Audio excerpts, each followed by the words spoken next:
Namaskar, hello, and welcome to the second day of Indie Global Waste Management Summit. We had an amazing day one with inaugural session and key speakers from across the country joining us. This particular summit has been supported by Ministry of Environment, Forest, Ministry of Jal Shakti, Government of India, and several state governments, including Government of Telangana, Andhra Pradesh, Karnataka, Assam, and several other states, including their uh, local civic and urban bodies and also the pollution control boards. We had a wonderful representation even from the corporate side and also from the industry and academia. Now we are at a very important session that would be focusing on challenges in uh, e-waste management, and we would be touching upon the points that would revolve around environmentally sound disposal of e-waste, reuse of e-waste, successful e-waste recycling initiatives. Circular economy can be applied to reduce e-waste through product design, repairability, and turning challenges into business advantage. And to do the honors, we have amazing line of speakers who have joined us from across the country. First, I would like to call upon our representative from the Karnataka uh, State Pollution Control Board. Join me in welcoming Mr. Mahesh Timaya, who is the Chief Environmental Officer, Karnataka State Pollution Control Board. Thank you, sir, for joining Th- us. Thank you, sir. Good afternoon, sir. Thank you. Thank you very much. Good afternoon. We are also joined by Dr. Deblina Datta from uh, SRM University. Thank you. Thank you very much for Thank joining you. us, Dr. Deblina. Thank We you. are also joined by Dr. Subrata Hayat, Professor, Department of Civil and Environmental Engineering from the state of Bihar, IIT Patna. Thank you. Thank you, Dr. Subrata. And from the industry side, we have Sri Siv Rao Challa, founder and CEO for 3R Zero Waste. He's based out of Gurugram. Thanks for joining us, Mr. Shiva. Thank you. And to do the honors and moderate this session, a passionate officer with the skilling wing of Telangana government. He also has an interest towards the effective e-waste management. Join me in welcoming Mr. Srikant Sinha, CEO, Telangana Academy for Skill and Knowledge. Thank you very much, everyone. Thank you, With Sudhir. this, I would like to hand it over to Mr. Srikant Sinha. Over to you, sir. Thank you, Sudhir. It's really interesting and important to see that you are doing this e-waste session and the waste conference itself during a time where people talk about recycling itself. Ganeshas are brought into the people's homes, people's offices, and we are talking about eco-friendly Ganesha.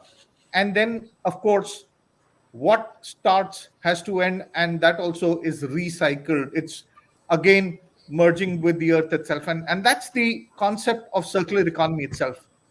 Good afternoon, ladies and gentlemen, and my honest, honorable panel itself. Indeed, a pleasure for me to moderate the session today. As Sudhir has already said, uh, my passion stems from my previous avatar, where I was the CEO of NASCOM Foundation, and along with Mate and Elsina, we started the e-waste awareness program under the Ministry of Electronics and Information Technology, and we came up with the concept of Green E. Like a genie, we had a greenie where people could ask questions, people could do a lot of things. And of course, we conducted a lot of awareness sessions. We went to the informal sectors in Muradabad, we conducted sessions across. And I think it's important for us to realize one simple thing. And what I would like to mention is if we have 1 billion mobile phones in India, and we assume that means you would have minimum 1 billion chargers, right? If we assume one charger to be 10 grams in weight or 100 grams in weight, let's make it easier for calculation. 100 grams in weight with a 30% fault rate, right? Of course, chargers don't last 6 months, but I'm being very optimistic and taking only 30% fault rate. In that case, ladies and gentlemen, we are generating 30,000 tons of e-waste. And please see, I've just spoken about chargers. I've not spoken about the mobile phones. I've not spoken about the TVs, the computers, the laptops, the desktops. And of course, if you start putting in the white goods, etc., I think we are sitting on a time bomb. And hence, it becomes very, very important for us to realize that e-waste management is extremely crucial. We also did some policy work during that time, and we also set up the e-waste management policy for the state of Telangana in those days, and those were the early days. And of course, being passionate about the subject, let me tell you, in the last practically 4.5, 5 years that I have been with TASK, any student meeting that I do, I talk about ethical recycling of e-waste. So, on that note, with so many experts, I think I should move on and permit my experts to speak. So, I will start with the only lady on the panel, Dr. Deblina. Welcome. And if you could help us understand, e-waste management is a very loaded term. What are the challenges in e-waste management? Okay. And So- for a possible time, I would request everyone to limit their response to 3 to 4 minutes, please. Sure. Thank you so much for giving me such an opportunity to just place my views in front of everyone regarding this electronic waste management. So I am Dr. Devdina, working in as assistant professor in SRM University, Andhra Pradesh, and I am working in this field, means in electronic waste management, since my PhD time. So that time I have visited certain places, and I saw that the main problem in this electronic waste comes when it is coming to this awareness. So people are not at all aware about this electronic waste. Say they even don't know about there is such type of waste that is there at present, and they are like, oh, what will happen if I keep the waste phone in within our home, or what will happen if we are just disposing our headphones into the waste. So they don't understand it, they don't know it. So the first challenge in electronic waste management comes with this lack of awareness among the people. Next one is that in this electronic waste management, the informal sectors like this who are working among themselves only, means with this waste, just taking out the metals from it in very unhygienic manner like that, those are very active in developing countries. Mainly in the developing countries they are very active. So collection of those types of different waste and all those things, they are doing it very actively. So that is another problem which is a which we should concern about. And next one is this collection issue. So collection of electronic waste, as I have already mentioned, that many of us also, included me also, I am including me also, that we keep our most favorite first mobile phone with us only. In for means there is an attachment, there is sentiment with that mobile phone or the laptop or the tablet that we have, that each one of us have. So we have a sentiment attachment, and so we are keeping that in our own house, on our in our own room. So that makes this collection process and the quantify that how much e-waste is getting generated the most difficult. So these are some of the very important problems that the people should understand now at present, and then they should act accordingly that how to manage this type of electronic waste. So first we have to think about this awareness thing. Sure. Thank you very much, Professor Deblina. So we will now move to the government representative from Karnataka, Shri Mahesh Tamaya. sir, if you could help us understand some of the problems that Professor Deblina spoke about are exactly why we came up with the e-waste management rules 2016 and then amended them in 2022. So would like to understand from you as to what these e-waste management rules were and how effective they were and what are the new amendments in 2022. Over to you, Mr. Tamaya. Thank you, sir. Thank you, sir. Good afternoon, sir. I thank the organizers for giving me an opportunity to participate in this very important event. I thank the moderator and also the panelists for sharing their views on the e-waste management rules. When it comes to e-waste, actually, sir, even prior to 2006, we had rules. I think that we should, remember. In fact, prior to 2011 itself, we had some sort of guidelines for management of e-waste, actually. And, the Karnataka is one of the state, in fact, involved in development of guidelines through GIZ at that point of time. And then also to frame 2011, the e-waste rules. And of course, subsequently, when they amended 2011 rules, it was in 2016. The contribution were there from the Karnataka State Pollution Control Board also.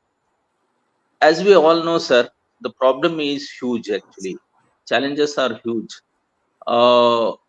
If you just, give an overview of the rules of 2016 and which has been superseded by 2022 rules, we know the amount of, the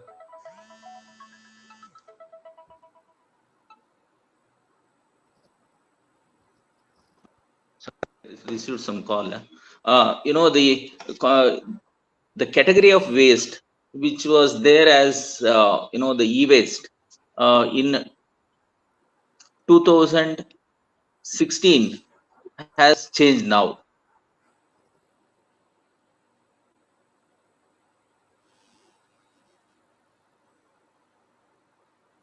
I think he is disconnected. Mr. Tamaya, are you there?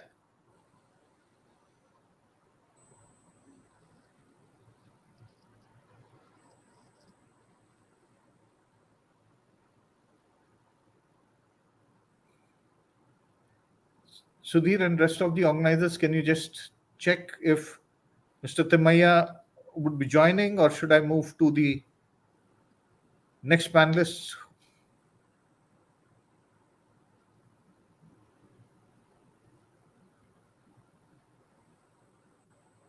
It's better, sir, if you can, because I think he got disconnected. It will take time. All right, then probably we will put the cart before the horse.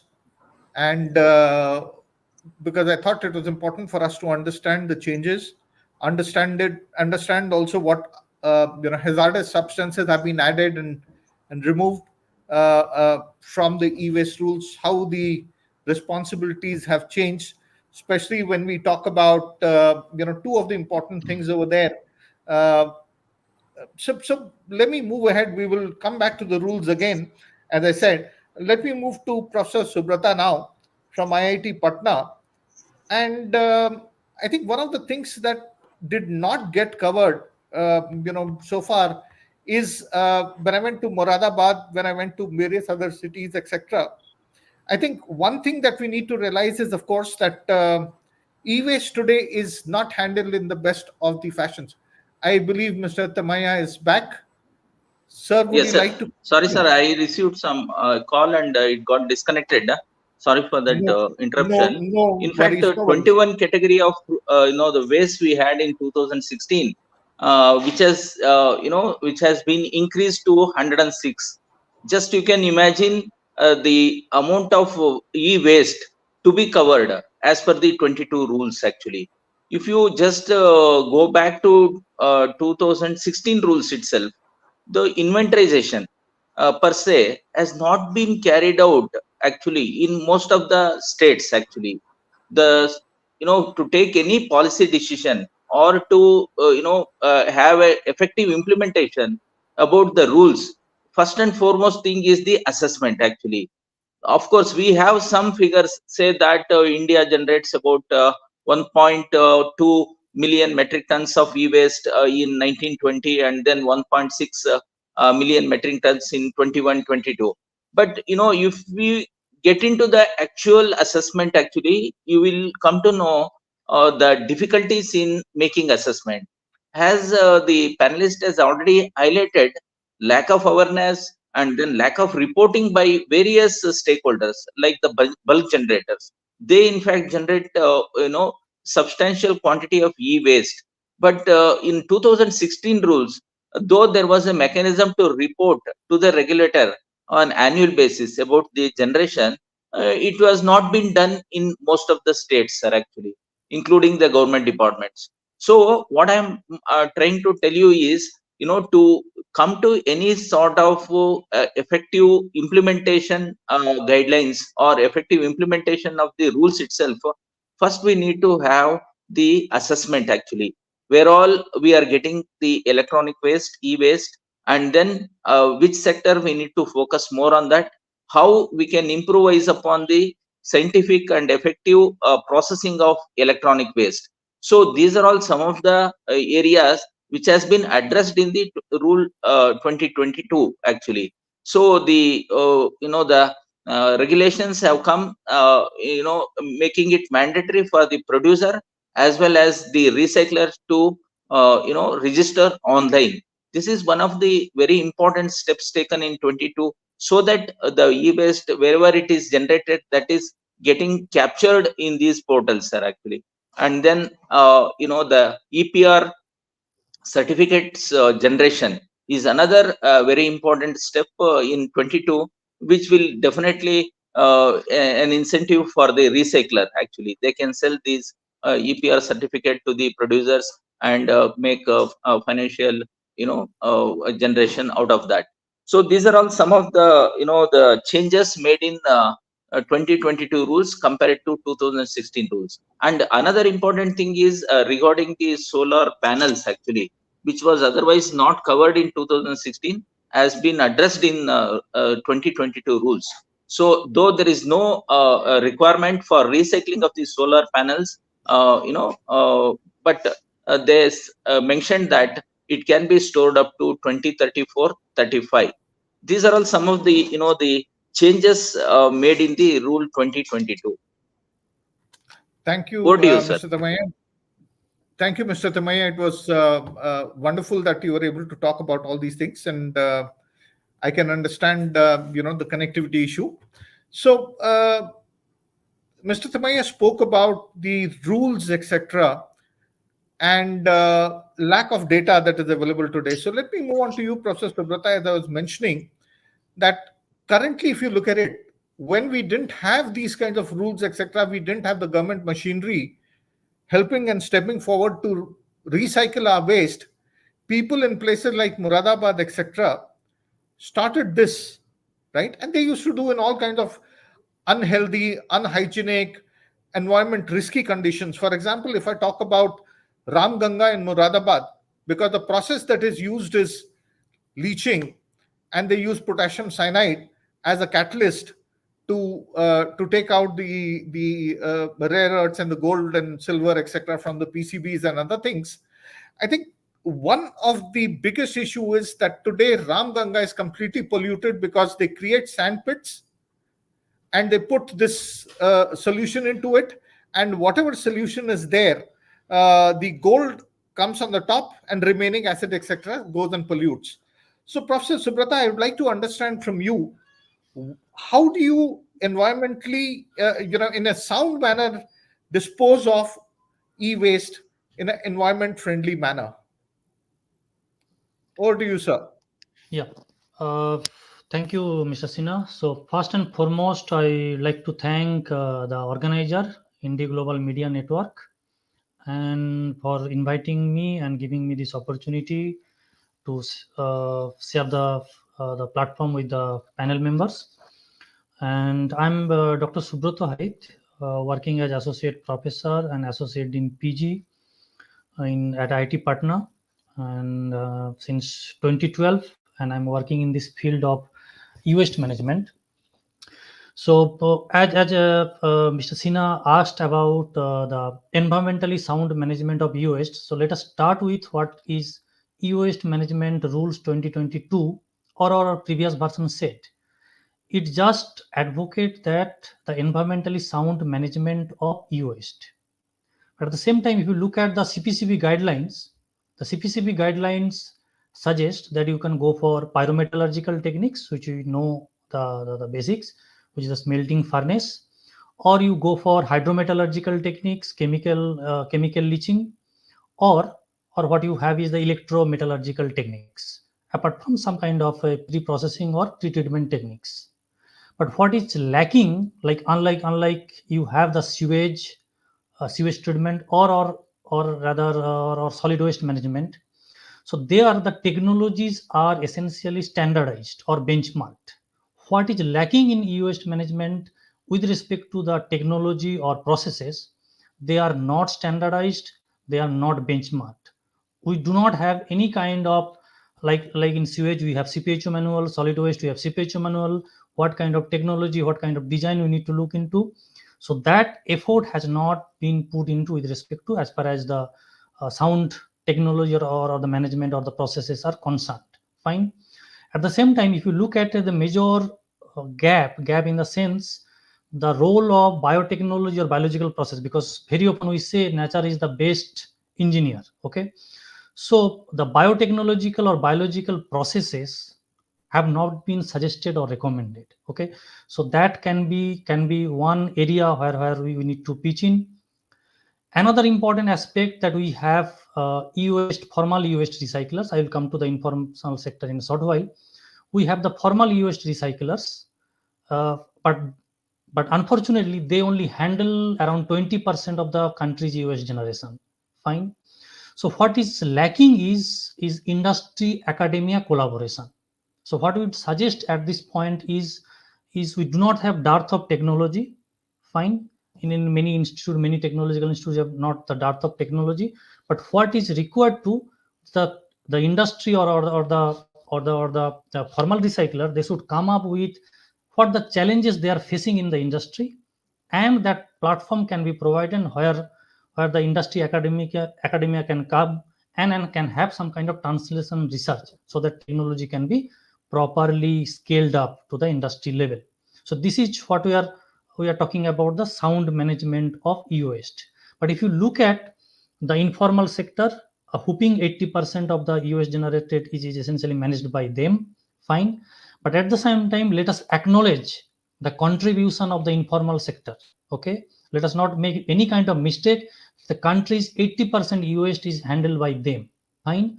But at the same time, with their so-called jugaad technology and the reverse logistics, they are essentially doing this business, but they also doing this for their livelihood. Fine. So unlike solid waste management, where much efforts have been gone to integrate them into the formal food chain, that effort has not been gone into, particularly with respect to the e-waste recycling. Can we think of some kind of cluster based approach? Can we think of, let us say, if we particularly looking at the recycler industry, where they require consent to establish, consent to operate from the pollution control board or the pollution control center, can we think of some kind of this tagging this industry in a cluster, that they are some kind of cottage industry, like we have handicraft and all this kind of thing? They also require permission and some kind of cottage industry, so that they can also have their livelihood. But at the same time, we also need to look into their this jugaad techniques to improvise them too, so that this can become environmentally sound techniques or the processes or the operations. Fine. So that I will stop at this, Mr. Sinha. Yeah, thank you. In fact, and I think you touched on a very important point, and that's where I said, when we didn't have any formal methods, these people in Moradabad, because brass was being smelted at home, and that's what they used for smelting the PCBs and everything else. Of course, segregation of waste before recycling, etc. And of course, when we talk about these days everything, and I'm sure the 2022 rules also talk about the circular economy aspect of it, which is a focus area for them. And that's where I think, we used to work on a simple formula of 3 R's: reuse, refurbish, and if not possible, then only recycle. In fact, when I was at NASSCOM Foundation as the CEO, we were running a program called as Big Bridge. And this was wherever corporates, etc., had their end of life systems, we used to refurbish them and provide it to NGOs for their use. And of course, when it used to reach the end of life, we used to recollect it and recycle them. So that was one of the methods through which we not only extended the life of an equipment, but we actually provided it to people who were in need, who were underserved. And that's how the program ran. And it was very well received by a lot of communities and other people also. But of course, our Indian mindset is very, very strange, and we need to change that. And that's where today, I think, while the informal sector needs hand-holding, needs technology, etc., because we have been to places across India where you see that the hole in the roof of the house, and there is a local kind of a smelter over there, and sitting in the house, they are actually exposed to 1,000 degrees, etc., kind of temperatures, and through the hole in the roof, the vapor is going up. The people don't know what they are getting exposed to. They smelter everything without segregation also. That's typically what was happening in those days. And another thing which is there is, and this is a heart-shaking kind of a thing that I'm talking about, is I was told in one of the sessions that I did with some informal sector on e-waste awareness, where I was talking about the rules and how it needs to be done, etc. One person actually had numb eyes, and he walked out of the room. And when he walked out, other people told me that earlier on, he lost his niece, a 5-year-old kid coming back from school, was hungry, picked up the cyanide batasha. There's a round thing which they use as a leaching agent, the informal sector. And within a fraction of a second, she was no more. So they don't even know what kind of things are being exposed to. But at the same time, we, while disposing of our body, which is very, very useful, right? We pay money for it. But whenever we have to dispose of an e-waste or an old mobile, we always say, kitna paisa doge, right? We expect to get something in return, get some commercial value out of it, which makes it not viable for some of the recyclers. And talking about the circular economy itself, so I would now move to a person who is doing the walking the talk itself, an entrepreneur, a startup, Shiv Rao Chala. So over to you, Shiv, if you could help us understand the role of circular economy in e-waste.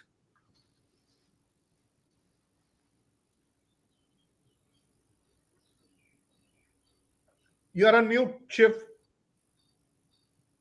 Okay, sorry.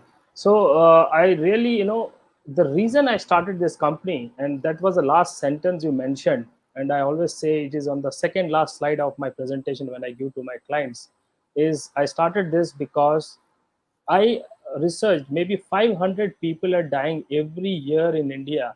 That is because of lead. Actually, I don't have a right number. Maybe, I could get in this forum are dying. And that was the only reason I said I will not do plastic waste, I'll do e-waste. So, and then coming to the circular economy, I would say that nothing much is greatly happening in India. There is one gentleman, when I was researching, I found him in Bangalore, where he was using a PCB after the aluminum and copper is being extracted, the silica, whatever is left over. So he was mixing with other plastics or bonded plastic, and he was making flower vases. So that is something is being done with a ex-Navy gentleman in Bangalore. Other than that, as you all are aware, it is all components coming out, and it is either we refurbish it, we remove the components and we sell it, And then the third is where we go to the material level. And the problem generally lies with the PCB, where the PCB is going to the Muradabad or legally going to Belgium through Unimore, or illegally going to China, Singapore, and Japan. So this is what is happening. So in terms of India, but I was part of this program called SIDASI, which is sponsored by European Union, and French companies are working it along with it. And London South Bank University is a collaboration partner where I am also one. My startup is also registered there. So they're working on setting up these huge data centers. How these data centers can be, built through a circular economy model, where it could be that you remove the plug and play module, where after the data center is used for 3 to 5 years, they just remove the core components and upgrade them with the old components. So I see, that concept is working. There was also one more same European Union where Dell and other big brands are working, where they are thinking of the laptop being a modular infrastructure. So companies have started thinking, because now they have done their life cycle analysis of their products, and they think, this is not sustainable. They are reportable to their ESG compliance, and they have started thinking in the Western world. But I don't see that happening yet in India. So I think that will come up. Other than that, I would like to mention, the challenges, I just briefly, because I want to share the recyclers challenges with this new policy. So EPR portal, we have created, but now, as you know, that is not working. And now the government has come up with an interim portal. Again, the new sort of, Excel sheet with a small CRM and trying to work out. So I always raise my concern with the government authorities that please don't use in-house capabilities of IT. Whenever you don't have the expertise of IT, use a TCS, Wipro, bring them on board, and then build a software which is user friendly. I am a well educated guy. If I am not able to use it, do you think that 150 vendors who are across sitting, they have just been educated, they will be able to use and generate these forms? So we are trying to create this middleman concept and not helping the recyclers. So this is where one area of concern which I have raised. And when Sir said, Mr. Subrata Hayat has said about this club cluster. So there is a project in Ghaziabad. There's a called Eco Lab, where a Swiss agency has come on board, and she has made a small cluster-based program where the informal sector could come and use it. But even the informal sector not come in because of this lack of awareness. And the last point I would like to just share what Devalinath Datta said is about the awareness. So my company, when I started, I immediately found that there's no awareness. Out of my 500 metric tons, first year I did only 1 metric ton. Second year I did 3 metric ton. This year I did 30 metric ton. So I created a niche of myself to the B2C segment. So what I'm doing now is I'm building an application for rewarding citizens for sustainable gestures.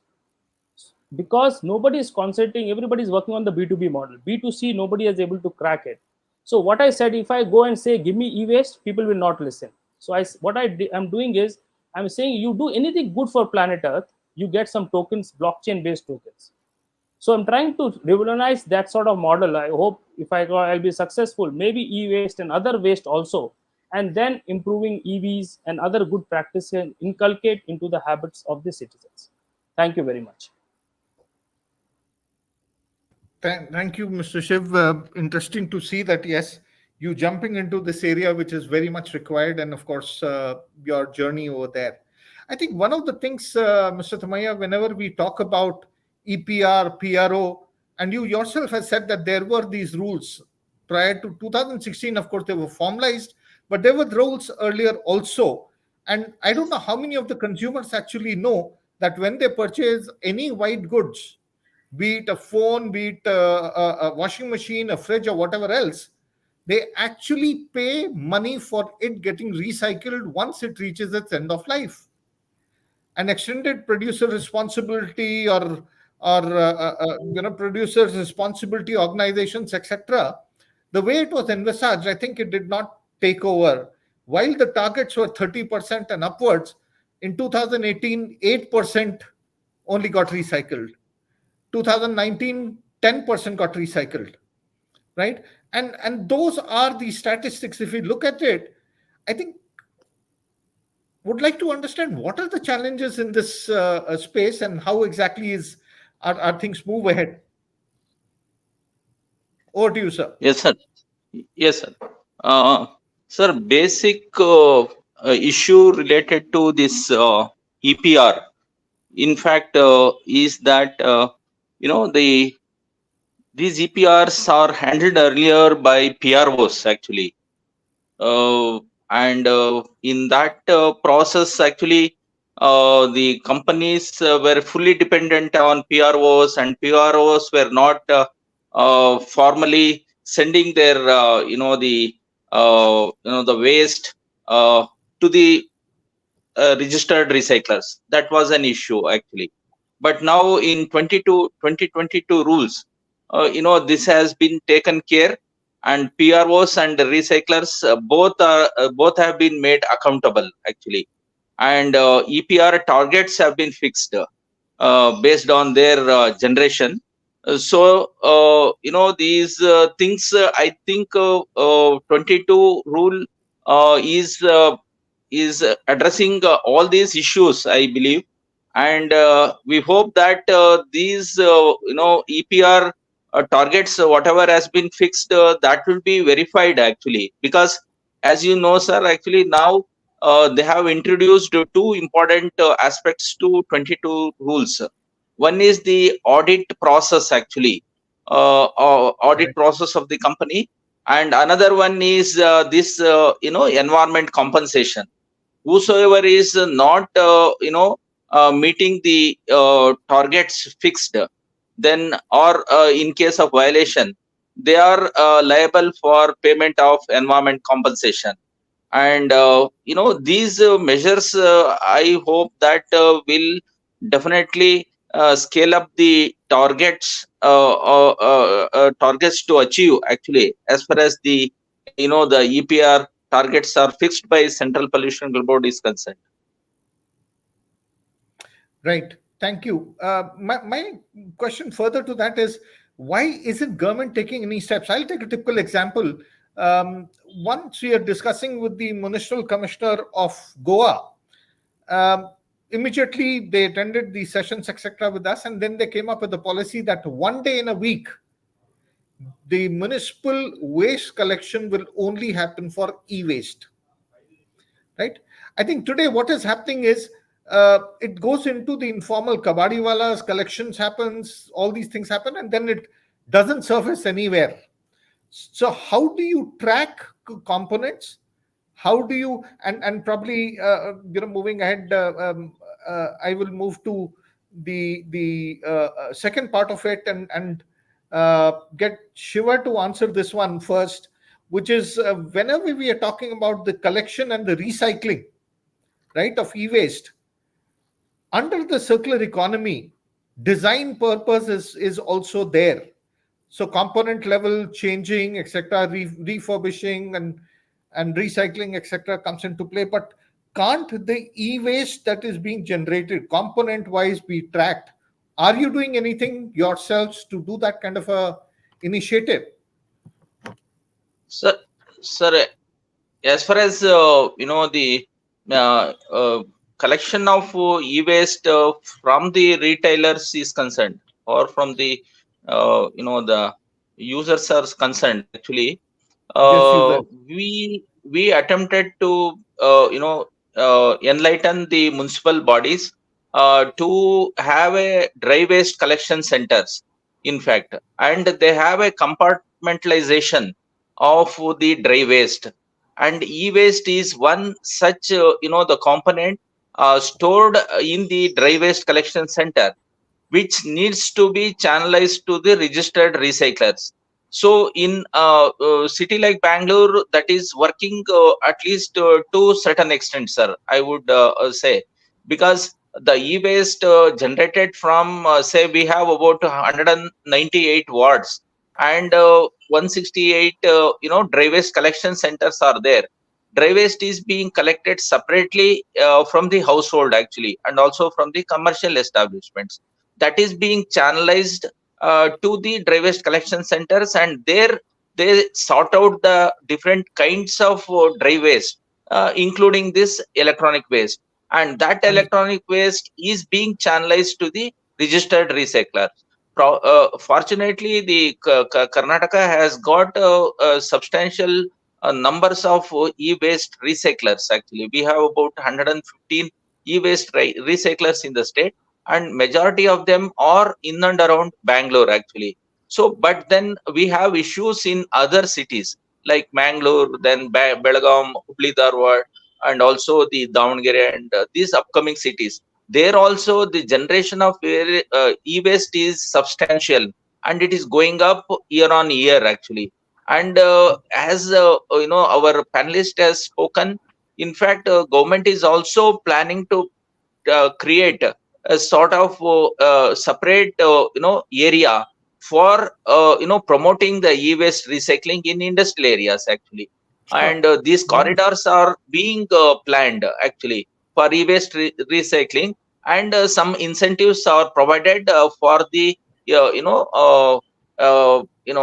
illegal recyclers also, in terms of financial support, in terms of the technological support, so that they can move from their informal sector to the formal sector. So these are all some of the things they are there in the planning stage, sir. And as a speaker has already highlighted, it is a very big challenge, sir, actually, because yes, and I would hate to see your good Kurg actually getting affected by e-waste. Thank you, Mr. Mahesh. So Shiva, as I was mentioning, moving on to you, because for circular economy, designing also a part of it, collection also is a part of it. So what are the things that you have seen or best practices that you can talk about? Right, sir. So I was actually in London talking to the Global Blockchain Association, and blockchain is something where you can trace the traceability of any equipment. So that is something which I am looking at bringing in, maybe after I get little volumes. So today, if I bring this technology, it will not be, I don't have that much funds to implement. But in future, as it comes from this household, my person picks, so there is some sort of coding there. When it comes to my factory, then there is a coding. When it's getting disassembled, based on the component level, we'll be having a coding. And again, when it goes to a smelter and it gets into its own, formal metal or plastic or recycling, so there will be a coding. And then when a product is also made, so I'm looking for, because I do a lot of industrial waste as well, so when a product is made, again there will be a sort of identification that this is made up of waste from my factory, and maybe the paper is from somewhere else, and so the end user gets the full picture of what is happening in the whole ecosystem. So that sort of technology would come. If not only me, there will be other players also who would bring that. But I think more than that, as Debrina said, the awareness from the citizens, unless the citizens start taking action, and that is where even this 14th of October is a World International Day. So we are doing almost 10 activities to promote awareness. So, and we have given awareness to close to 8,15,000 people. So that's my key KPI I monitor myself as a CEO of the company. Great. Thank you. I think one of the things that Mr. Tamaya also spoke about, and what you also mentioned, is the technology part of it. And that is where I think it becomes very important for us to look at the technology available today for this process itself. So moving on to you, Professor Subrata, in case you can talk about the metallurgical recovery of metals from PCB, especially rare earths, etc. Because one side, everyone is busy purchasing a new phone again and again after every 6 months, because phones change. At the second side, which means we are actually excavating more, we are mining more rare earths to create the demand that is being generated. On the second side, we have e-waste that is not being handled properly. So help us understand what kind of technologies could be available today, which are low-cost technologies, which are better than the jugaad technologies that our informal sector is using. And of course, CMAT, of course, Center for is here in Hyderabad, and they have come up with various solutions which are also approved by MeitY. But again, they are slightly expensive for a normal person who's not seeing viability today. So if you could talk about the technology solutions, please. Yeah, so as I mentioned, with respect to the technology, the mandate or with respect to the suggestions or recommendations from the CPCB guidelines are essentially focused on the pyrometallurgical techniques. And as Mr. Sivarao has also mentioned that what we are exactly doing is we are sending abroad those Correct. materials or the PCBs. Okay, Correct. so in South, I know few also them are practicing the pyrometallurgical techniques. Okay, but also if you look at particularly hydrometallurgical techniques, the hydrometallurgical techniques people still using, we blame the informal sectors. Okay, but still people are using, even many industries I have seen, they are actually going for mineralized acid. Okay, so here when it comes to the business, okay, or the cost effectiveness, is essentially they will not concerned about the environment. Fine. So there has to be some kind of trade-off between environment and the economics of the process. Okay, so if you look at what is the alternative, then the alternative can be, you can use, except the mineralized acid, you can use organic acids which are readily biodegradable. Okay, or we can use some kind of biotechnological processes where you have this bioleaching, which can be used, or particularly with respect to the microorganisms, or which can be of both autotrophic and heterotropic microorganisms. But if you are not dealing with, let us say, heavy maintenance with respect to the microorganisms, you can actually go for some kind of biocatalyst. We can use enzymes, where we use different kinds of food grade enzymes. That enzymes can catalyze your reaction, or these kind of metal extractions. Okay, so those kind of technologies, there is no dearth of technology. Okay, the recently what we have, for the Spain lithium ion battery recycling, Tata Steel has collaborated with us with respect to these biotechnological processes, because they are looking for these critical metals. Fine. Right. So similar way, this kind of technology we need to look into also the biotechnological process and the operations. Fine. But at the same time, as you are saying, there is no dearth of technology, but what is lacking is also that standardization and benchmarking. Okay, we have sewage treatment plants, various technologies are available, but they are standardized and benchmarked. But that is particularly lacking with respect to waste management techniques, whether it's a hydrometallurgical, pyrometallurgical, or biometallurgical techniques. Thank you. Wonderful. Thank you. So basically, challenges are challenges, but how do you turn challenges into a business advantages? On that, Professor Deblina, I'll move on to you. If you could share your thoughts on it. Yes. As Professor Shubhrata has already mentioned, that the technologies and now it is coming to the metal recovery processes. Yes. So, metal recovery process is a very important thing to maintain the protection for the environment, as well as to solve the problem of different human health issues that we are facing, that mostly the informal sectors are facing. So if with the 3R, again another R if we can add, that is of recovery, so that will make a huge change in the management process for e-waste. So that will lead to this business opportunity. So this, after the attempt or after gaining this end of life of each of this e-waste, so they can be termed or they can be used as the secondary resource. So there we can solve all types of problems, that is to solve the environmental problems and the human health issues.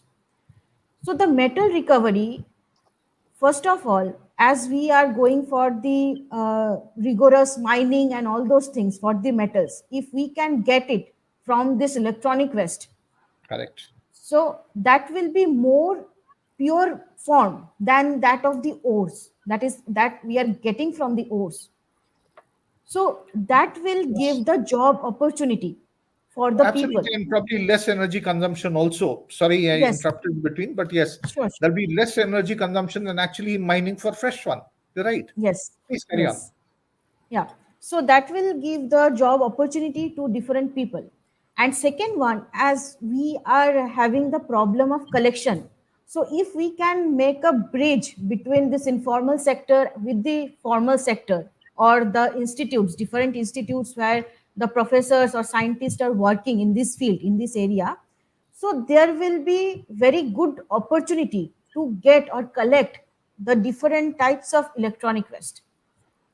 So that will again create the opportunity for the poor people who are having their livelihood based on this metal recovery in unhygienic matter in manner in from this or in this informal sector. That also can help to do a good business towards this resource recovery thing. And in terms of circular economy also, so here we can come across this terminology as the industrial symbiosis. So one industrial waste can be the raw material for a different industry. Absolutely.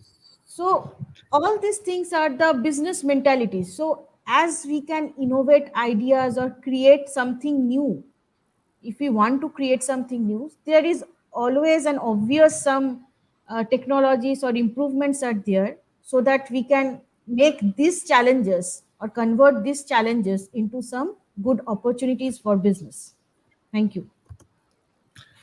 Thank you very much. I think a lot of ground got covered over here. So before I continue with my final question at the end, I think a lot of audience questions are also pooling in, comments, suggestions, etc. Also, so Shiva, be ready to take a bow, because Nagraj says, "Hats off to you, Shiva, for thinking out of the box."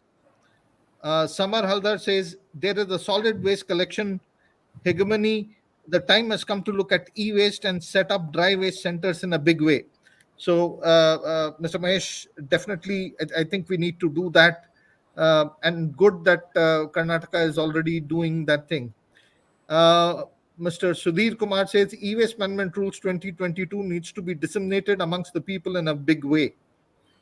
The youth, which comprise 65% of the population in India, are the biggest users of electronic equipment. They need to be targeted as for awareness. I absolutely agree with you, Mr. Raju. But the thing is, even if I make or anyone else makes you aware of e-waste, there should be enough collection bin points, etc., which was mentioned earlier. Because today you'll get aware, you will run through your drawers, take out all the old mobiles, and then go and put it. But tomorrow, where will you do it? Unless and until there is a sustenance. And today, if you look at it, one of the viability questions for the be it the informal sector or the formal sector, if anyone wants to use technology, the cost of the informal sector's jugaad is much lesser and cheaper than recycling it in a formal system. And that is where the biggest challenge happens. And that's where viability for recyclers is just not coming up. And I'm sure Shiva also will agree with me. Shiva, anything that you'd like to comment on this? Yeah, in terms of collection, I think from the household it is very, very challenging, because see, at the end of the day you can make tools, but the ease to reach a customer. So my go-to market strategy is, what I do is I do a contract with the whole society, whole building, 500 flats. So there is no other vendor who approaches them.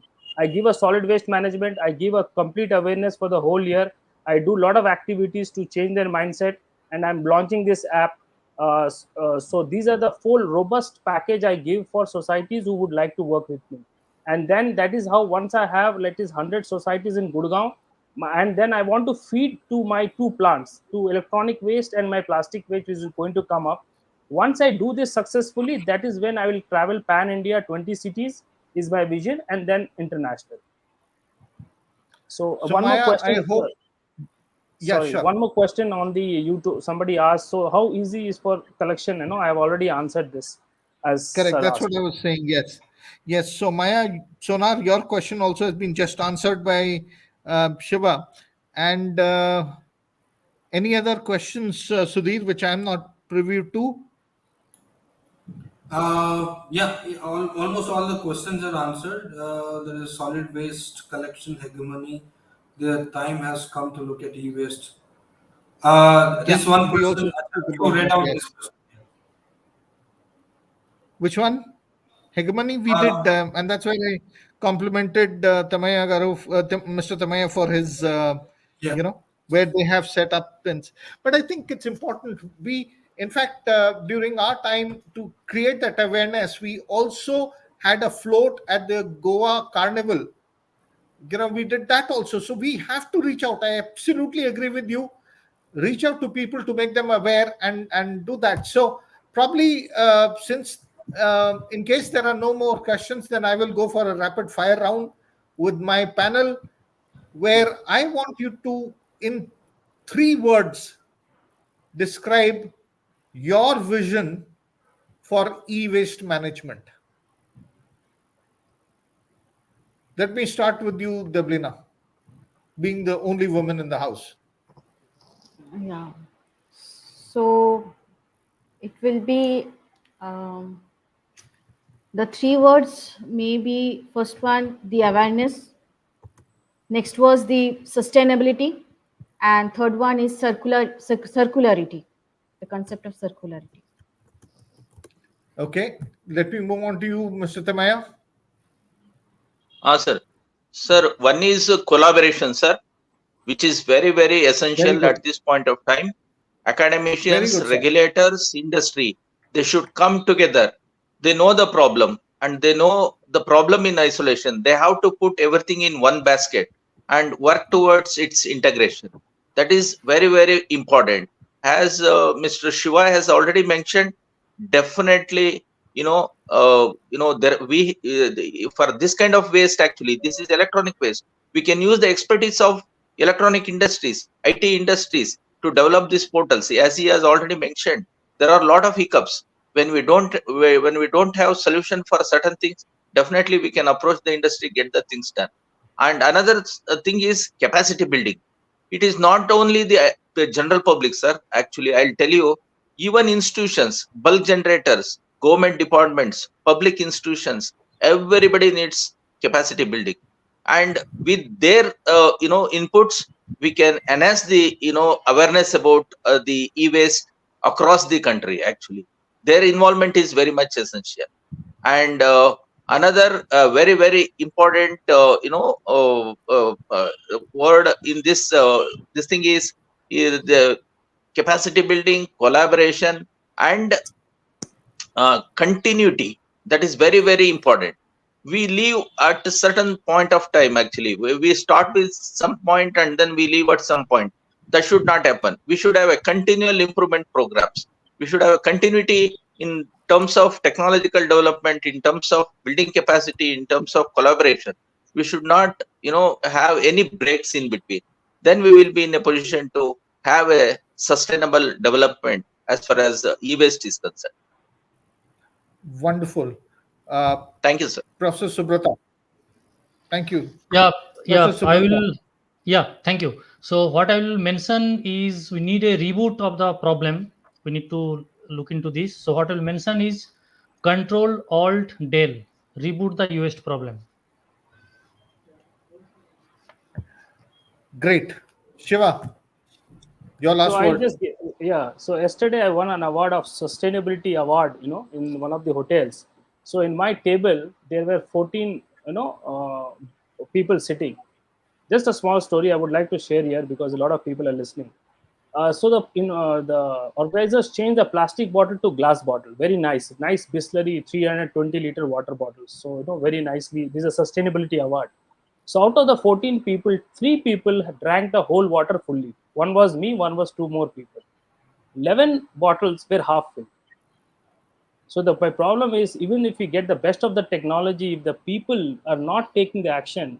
So I'm trying to do zero waste event. Announce in the event, don't waste water. Just one announcement, maybe 50% people of the 13 would have drunk it. So I think the collaboration between industries, associations and hospitality. So this will be a great thing. And my vision of my company is a world without waste. Thank you. Wonderful, wonderful. So congratulations, Shiva Garu, Mr. Shiva, for getting this award also. And I would like to thank my entire panel. And if you ask me, I think my 3 words would be a summation of whatever some of you have said. Definitely awareness. Collaboration comes second. Third is mindset change. I think till we don't change our mindset and expect whenever we sell our TVs, old TVs or phones, etc., and say, how much am I going to get back for it, instead of giving money which you have already done, while purchasing the equipment itself, you've already paid that money, and but do ethically recycle. So on this note, I would like to thank Sudhir and the entire Indie Global Media team for providing me this opportunity to orchestrate such a wonderful panel of experts. Definitely, it has been a learning experience for me also. And I think whatever our experts have said, awareness is required. And through platforms such as these, and a lot of people logging in, I would like to thank all of you, and also would like all of you to take a pledge today that let's work towards zero waste, and ensure, as Dr. Deblina also said, and what is the base concept of circular economy is, your end product should be my raw material. That's how things work, right? And that's what the circular economy is all about. Thank you very much once again. It was a lovely discussion that we had. I think we covered a lot of ground, and hope, Sudhir, it met the objectives of the panel as planned by you and the other organizers. Thank you. Over to you, Yes, Sudhir. Srikantji, it is the last session of this 2-day Indie Global Waste Management Summit, and as we were going through your discussion, I also realized how serious is the e-waste situation is. When you mentioned about a small girl picking up a cyanide as a eatery and she lost her life, and we also saw how difficult it is to collect the waste, and Shivrao Challa has come up with this startup, and I'm glad to hear from Mr. Mahesh Timaya Garu that the kind of initiative that have been taken up by Karnataka Pollution Control Board, and as Dr. Subrata has mentioned, there is no standardization, there is no check in the e-waste matter, unlike the solid waste and the liquid waste management. And also, Dr. Deblina mentioned about the lack of awareness here. And as you all mentioned, it is very, very, very important for the collaborations to happen. So we take things ahead. This is the virtual summit that we hosted. Earlier, I had the experience of hosting more than 4 waste management summits with association with local civic bodies and state governments. And post these few months down the line, we will be building up yet another waste management summit with physical presence of all these policymakers, startups, innovators, and the corporates, so that there will be a better opportunity to network, collaborate, and take things ahead. There would also be recognition for some people who are doing some amazing work on the ground. This is also, in a way, concluding session of our 2-day Indie Global Waste Management Summit. Glad to have amazing speakers in this session. And as a token of appreciation to our speakers, we would like to present token of appreciation certificate to our speakers. First, let us thank Chief Environmental Officer from the Karnataka State Pollution Control Board, Mr. Mahesh Timaya. Thanks, sir, for Thank you, sir. giving your inputs Thank you. and your time and enriching this session. Next, we'll move on to Dr. Subrata Hai, Professor from IIT Patna, Bihar. Thanks for joining us, Thank Dr. you very much. Subrata. Thank you. And also the young entrepreneur, the startup founder for 3R Zero Waste from Gurugram, Haryana, Shivrao Challa. Thanks for joining us. Glad that you went on from 1 metric ton to 30 metric ton. Wish your plastic startup also rolls out soon and you reach out to 20 other cities as you envision. And also Dr. Deblina Datta from SRM University, Andhra Pradesh. Thanks for your input, madam, and the kind of value you've added for the session. Thank you. And our very own Shrikant Sinhaji, CEO for Telangana Academy of Skill and Knowledge, for wonderfully moderating this session. I can see the kind of questions that have been posed and the scenario that have been put forward over here could really connect all the aspect and give the 360-degree picture of the e-waste and the kind of danger, the kind of attention it needs is totally highlighted through wonderful moderation by Srikanji. And I would like to thank all the esteemed speakers in this session and all those esteemed audience who are joining us and posing questions to our esteemed speakers throughout the 3 day. A round of applause to everyone. Thank you everyone for joining us and appreciate. See you all in the next summit that we'll be hosting soon. Thank you very much all. Thank you. Thank you, sir. Thank you. Thank you very much. Thank you. Thank you all. Sudhir, Thank you all, now sir. I'll go.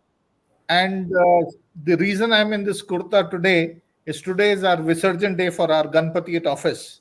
Okay. So Okay, sir. so I go further for the recycling of our Ganpati now. Thanks everyone. Okay. Thank you. Thank you, sir. Thank you very much, sir. Thank Thank you, you. sir. Thank you. Thank you. Thank you. Thank you all. Thank you all. Thank you all. Thank you. Thanks.